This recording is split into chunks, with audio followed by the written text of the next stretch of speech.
Your beets are in the oven. They're ready to come out. Now, what do you do with them? How do you prepare these? So, I told you I didn't have any foil, but I did. Look how red this is, by the way. When I said it will dye an Easter egg, I'm telling you, the best, most natural purple color you'll ever find. So what you're gonna do is I've unwrapped mine, but now you remember it had that ugly skin on it. I am not wearing gloves right now, so I'm getting ready to have pink hands. So what you're gonna do is this skin is gonna come off so easily.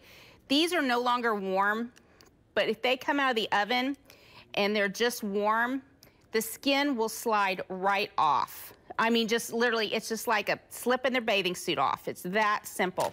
So I'm gonna take this skin off. Now these are room temperature, but usually it's so simple. You're like, that is so easy. See, look how much these dye your hands. So clearly, if you're going to be entertaining, wear some gloves. So what you're gonna do is we've got a fresh beet right here. I'm gonna cut the end off. It has been roasted in the olive oil and the salt, the sea salt, and then I'm gonna just cut it into cubes, just like that for our salad. So I use about 1 beet per person, just like that. And what I do is I toss it into my bowl where I have some of my oranges. Now this is a good time, by the way, for everybody. Look at this, guys, how red that is. This is a great time to really experiment with the oranges. Go into your produce section right now. There are a zillion types. I have a Caracara orange, which is kind of a pinky colored orange. I have just a plain old navel orange, which is orange, like we love.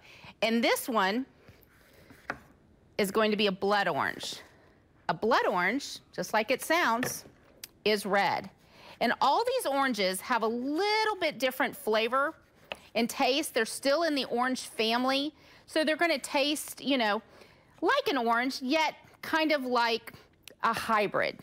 So you really have fun. Bring these to the table for your kids. They're gonna think that you have done something super fancy. You know, and in these fancy restaurants, people say, I've used blood orange this, or I've used this type of orange. Well, they're just buying that type, and that's what they're using. So here we go. We've got our salad just like that. I've got oranges, I've got beets. This is very healthy. Now to make our dressing, you're gonna take fresh mint, just like this. I'm gonna cut the stems off. Move this over here like that.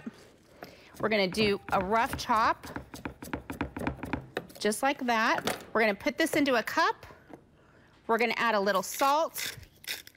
If I had a rag, I would clearly wash my hands. Then we're gonna add this right here. We're gonna add 1 to 2 teaspoons of honey. Anytime you make a vinaigrette, you have to add oil, a little sweet, and an acid. So our oil, like we like to use, is gonna be olive oil. I'm gonna put probably about 1/4 cup of olive oil.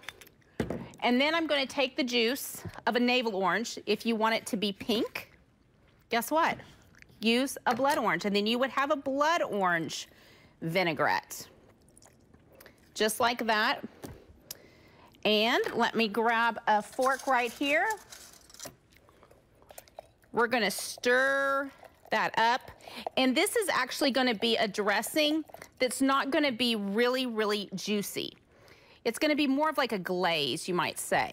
That olive oil.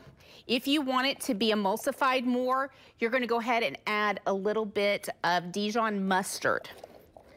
So, you're gonna take all of your mint, your honey, your salt and pepper, put that over the top. I'm gonna take baby spinach leaves, just like this. Put that in, and then we're gonna toss this together. Granted, I'm using my fingers, and there we go, guys. Just like that, serve it on a plate, and I'll promise you, your family will finally eat beets, and they'll be amazed at all the beautiful colors that oranges come in, and it will be healthy, and it will make you happy, and it will be the best salad you'll eat this spring. So Wednesday, I'll be back with you with some more great springtime recipes.